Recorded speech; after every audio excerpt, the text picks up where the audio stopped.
ఓం మహాగణాధిపతయే నమ. ఓం గురుభ్యో నమ. ఓం శ్రీమాత్రే నమ.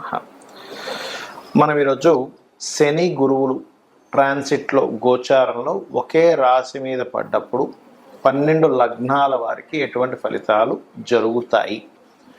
శని గురువులు ఒకవైపు మనకి డబుల్ ట్రాన్సిట్ కలిగించడం వల్ల మంచి శుభకరమైనటువంటి ఫ్రూట్ఫుల్స్ జరుగుతుంది, ఎటువంటి సందేహం లేదు. అలాగే కుజకేతువు కూడా కలిసి ఉంటున్నారు. మనకి ఈ రెండింటిని గమనించుకోవాలి. సో లగ్నం తెలిసిన వారు లగ్నం నుంచి చూసుకోండి, లగ్నం తెలియని వారికి రాశి నుంచి చూసుకోండి, అది సెకండరీ ఆప్షన్. సో ఈ విషయాలు చెప్తుంది నేనైనప్పటికీ కూడా చెప్పిస్తుంది సాక్షాత్ లలిత అమ్మవారిగా భావిస్తూ ఒక్కొక్క లగ్నం గురించి మనం తెలుసుకుందాం. సింహలగ్నము, సింహరాశి. సింహం వారికి కనుక చూసుకుంటే లగ్నంలో కుజుడు కేతువు కలిసి ఉన్నారు. మరియు డబుల్ ట్రాన్సిట్ అనేది పంచమ స్థానం మీద పడుతుంది. పంచమము అంటే మీ యొక్క ఆలోచన. ఒక్కోసారి మనం చూడండి, ఏదైనా ఒక ఆలోచన చేసాం, అబ్బా ఫెయిల్ అయిపోయింది, కానీ ఈసారి చేసిన ఆలోచన భలే సక్సెస్ అయింది అంటూ ఉంటాం. పంచమ స్థానంలో శని గురువులు ఉన్నందుకు ఒక ఆలోచన మన జీవితాన్ని మారుస్తుంది అంటూ ఉంటారు. అలాగా ఒక ఆలోచన మీ జీవితాన్ని మారుస్తుంది. పిల్లలకి గతంలో ఏమైనా చిన్న చిన్న అనారోగ్యాలు ఉన్నా సరే ఈ డబుల్ ట్రాన్సిట్ వల్ల వాళ్ళకి అభివృద్ధి, అనారోగ్య సూచనలు తగ్గడము, అభివృద్ధి పెరగడము ఇటువంటివి బలంగా చూపిస్తున్నాయి సింహలగ్నం వారికి. రాజకీయంగా కలిసి రావడము మరియు గతంతో పోల్చుకుంటే ఇక్కడ మీకు ఫ్రెండ్స్ వల్ల లేదా ప్రేమ వ్యవహారాల వల్ల లేదా ప్రేమించిన వారిని వివాహం చేసుకుందామని చేసే ప్రయత్నము ఇటువంటివి కొంతవరకు మీకు యోగిస్తాయి, అందులో ఎటువంటి సందేహం లేదు. అయితే సింహం వారికి సర్వసాధారణంగా సప్తమాధిపతి అష్టమ స్థానంలో ఉన్నందుకు కొద్దిగా అంటే వివాహ సంబంధించిన విషయంలో కూడా కొంచెం దగ్గర దాకా వచ్చి వెనక్కి కూడా వెళ్తూ ఉంటుంది. ఎందుకంటే ఇక్కడ కుజుడు కేతువు లగ్నంలో కూర్చున్నాడు, సప్తమంలో రాహు ఉన్నాడు, కాబట్టి అది ప్రధానంగా చూసుకోవాలి. మరియు మరొక విషయం ఏంటంటే మీ యొక్క తల్లిదండ్రులు వల్ల పుణ్యక్షేత్ర దర్శనాలు చేసుకోవడము ఇటువంటివి కూడా బలంగా చూపిస్తున్నాయి. అయితే ఏదేమైనప్పటికీ కూడా చేసే ప్రతి ఆలోచన ఒక మంచి లైఫ్ అంటే లాంగ్ టర్మ్గా మీకు పనికొచ్చేలా ఉంటుంది. కాకపోతే ఇక్కడ మీకు లగ్నంలో కుజకేతువులు కలుస్తున్నందుకు మీరు ఏదైనా ఒక చూడండి, ముఖ్యంగా స్త్రీలు ఈ వంటది వండేటప్పుడు కానీ పొయ్యి దగ్గర ఉన్నప్పుడు లేదా ఏదైనా కట్ చేసేటప్పుడు ఈ వాటి వల్ల కొంత ఇబ్బంది పడ్డం, అంటే వేడి ఎక్కువగా చేయడం కానివ్వండి. సింహలగ్నం వారి మీరు కనుక గమనించినట్లయితే కొంచెం వేడికి సంబంధించిన ఇవి ఎక్కువ ఎదుర్కొంటారంటే కొంతమంది చూడండి వేడి కురుపులు రావడం ఇటువంటివి కూడా ఉంటాయి. కాబట్టి ఆ యొక్క విషయాల్లో కొంత జాగ్రత్తగా ఉండాలి. అలాగే ఈ కుజుడు 4-9 అధిపతి కూడా అవుతున్నాడు కాబట్టి ఏదైనా ల్యాండ్స్, గృహాలు, వాహనాలు తీసుకునే విషయంలో కూడా కొంత జాగ్రత్తగా ఉండాలి.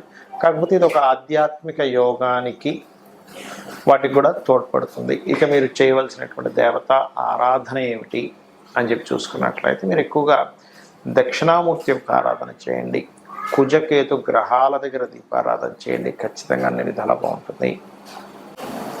చాలామంది నన్ను అడుగుతున్న అంశం ఏమిటంటే ఇక్కడ మీకు గోచారంలో జలరాశుల్లో కుజుడున్నప్పుడు కొంత జల సంబంధంగా గొడవలు ఇవన్నీ వచ్చాయని చెప్పారు. కొంచెం జల సంబంధంగా ఈ నేవీ వాళ్ళు వెళ్ళే ట్యాక్స్ ఇవన్నీ చెప్పారు కదా. అదేవిధంగా ఎండాకాలంలో వర్షం అన్నారు, అదే రకంగా మనకు వర్షం కూడా పడింది. మరి అదే కుజుడు సింహరాశిలోకి వస్తున్నందుకు ఏమిటి అని చాలామంది అడుగుతున్నారు. ఇక్కడ సింహరాశిలో కుజుడు వస్తూ కేతు కూడా అక్కడ ఉన్నందుకు ఈ సంవత్సరం మనకి రాజ్యాధిపతి రవి, మంత్రి రవి అవుతున్నాడు. కాబట్టి ఈ రవి రాశుల్లోకి ఎప్పుడైతే అగ్నికి సంబంధించిన గ్రహం, ఒక విస్ఫోటం జరగడానికి కారకుడైనటువంటి గ్రహం ఎప్పుడైతే వస్తున్నాడో ఒక దేశం మీద మరొక దేశం విరుచుకుపడి పెద్ద పెద్ద బాంబులు వేయడం కూడా జరుగుతుంది. అది ఇండియా పాకిస్తాన్ అవ్వాల్సిన అవసరం లేదు, ఉక్రెయిన్ రష్యా కూడా అవ్వచ్చు, లేకపోతే అమెరికా ఇంకో దేశం కూడా కావచ్చు, ఏదైనా ఒక దేశం కావచ్చు. ఆ దేశం మీద పెద్ద స్థాయిలో ఎక్కువ ఉష్ణాన్ని కలిగించేటువంటిది వేయడం జరుగుతుంది. అదొకటే కాకుండా ఈ పిశాచ యోగం ఉన్నప్పుడు పర్టికులర్గా రాబోయే 2 months కూడా మన ఇండియాలోని కానీ వేరే దేశాల్లో కానీ కాస్త పుణ్యక్షేత్రాలు దేవతా ఆలయాల మీద కూడా ఈ అటాక్స్ జరగనున్నాయి కాబట్టి కాస్త జాగ్రత్తగా ఉండాలి. కొంత స్లీపర్ సెల్స్ వల్ల ఇబ్బందులు ఇటువంటివి జరగనున్నాయి కాబట్టి ఈ యొక్క అంశంలో చాలా జాగ్రత్తగా ఉండండి. అయితే ఇక్కడ ఎవరి జన్మజాత చక్రంలో అయినా గుర్తుపెట్టుకోండి, వాళ్ళ పర్సనల్ చార్ట్లో ఇప్పటివరకు మనం ఏదైతే డబుల్ ట్రాన్సిట్ గురించి చెప్పుకున్నామో వాళ్ళ పర్సనల్ చార్ట్లో కనుక కొంతమంది చూడండి ఇప్పుడు నాకు ధనం వస్తుందా లేదా అనుకుంటూ ఉంటారు. వాళ్ళకి పర్సనల్ చార్ట్లో ధనభావం మీద ఈ డబుల్ ట్రాన్సిట్ వచ్చింది అనుకోండి, డబ్బులు ఖచ్చితంగా వస్తాయి. లేదంటే ఒక కాంట్రాక్ట్ అవ్వాలనుకుంటున్నాము, వాళ్ళ పర్సనల్ చార్ట్లో 3వ భావం మీద కనెక్ట్ అయింది, అప్పుడు ఒక మాట్లాడుకొని అది కాంట్రాక్ట్ రావడానికి అనుకూలిస్తుంది. కొంతమందికి ఏమంటే నేను ఒక గృహం కొనుక్కుందాం అనుకుంటున్నాను, అనుకూలిస్తుందా లేదా అనుకుంటే ఒకటి గుర్తుపెట్టుకోండి, ఎప్పుడు కూడా గృహం కొనుగోలు చేసేటప్పుడు మీకు 4వ భావానికి సంబంధించిన మహాదశ అంతర్దశలు అనుకూలించాలి. ఈ డబుల్ ట్రాన్సిట్ 4వ భావంలోకి రావాలి. దాంతోపాటు మీరు ఏదైతే గృహం కానీ స్థలం కానీ కొనుగోలు చేసేటప్పుడు ఆ దిశ అంటే ఒక్కొక్క పేరు గల వాళ్ళకి ఒక్కొక్క దిశ మనకి వస్తుందని చెప్పారు శాస్త్రంలో. ఎక్కడా కూడా తూర్పు ఉత్తరం మాత్రమే మంచివి, దక్షిణం పడమర మంచిది కాదని ఎక్కడా చెప్పలేదు. 4 దిశలు మంచివే, కానీ మీకు ఏది పనికి వస్తుందని చూసుకోండి. మనకి వీడియోలు కూడా పెట్టాము, ఏ పేరు గల వాళ్ళకి ఏ డైరెక్షన్ కలిసి వస్తుంది అనేది దాని పరంగా మీరు చూసుకోవచ్చు. అలాగే మరొక విషయం ఏంటంటే ఇక్కడ సంతానానికి అయితే పంచమం మీద ట్రాన్సిట్ ఉండాలి.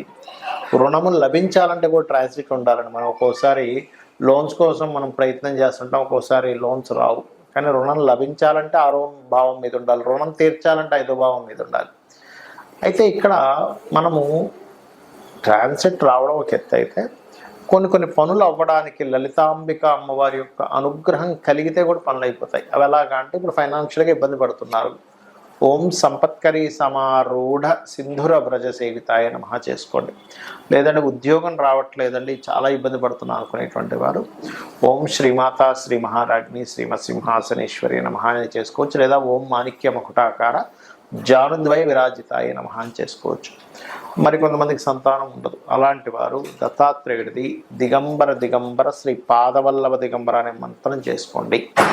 మరియు దీంతో పాటు మరి కొంతమందికి వ్యాపారాల్లో రాణించలేక ఇబ్బంది పడుతూ ఉంటారు, ఓం ఇంద్రగోప పరిక్షిప్త స్మరతూనాభజంగికాయే నమః అనే మంత్రం చేసుకోండి. ఆ రకంగా ఏంటంటే ఒక్కొక్క దానికి ఒక్కొక్కటి. ఇప్పుడు కొంతమందికి చూడండి ఆరోగ్య సమస్యలు ఉంటాయి. ఎందుకు అంటే వాళ్ళకి 4వ స్థానము అంటే ఇమ్యూనిటీని తగ్గించే స్థానము, ఇమ్యూనిటీ స్థానం 5వ స్థానం పాడవడము, 6వ స్థానం రోగస్థానం యాక్టివ్ అయితే ఏమవుద్దంటే వాళ్ళకి అనారోగ్య సమస్యలు నిత్యం పడుతూ ఉంటారు. అటువంటి వారు చక్కగా ఓం సర్వవ్యాధి ప్రశమని సర్వమృత్యు నివారిణి అగ్రగణ్య అచింత్య రూప కలికల్మషనాశిని నమః చేసుకోండి. ఖచ్చితంగా మీకు బాగుంటుంది, ఎటువంటి సందేహం లేదు. అయితే ఇక్కడ ఒక్క విషయం ఏంటంటే చాలామంది ఏళ్ళనాడు సేం జరుగుతుందని కాల్సర్ప యోగాలు ఉన్నాయని భయపడుతూ ఉంటారు. అవేవి మిమ్మల్ని ఎక్కడా ఆపవు.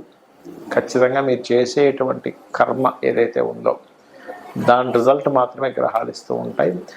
దానికి మీరు అమ్మవారి పాదాలను ఆశ్రయించినట్లయితే 100% మీరు అనుకున్నది అనుకున్నట్టుగా అమ్మవారు కలిగిస్తుంది మీకు. శ్రీమాత్రే నమః.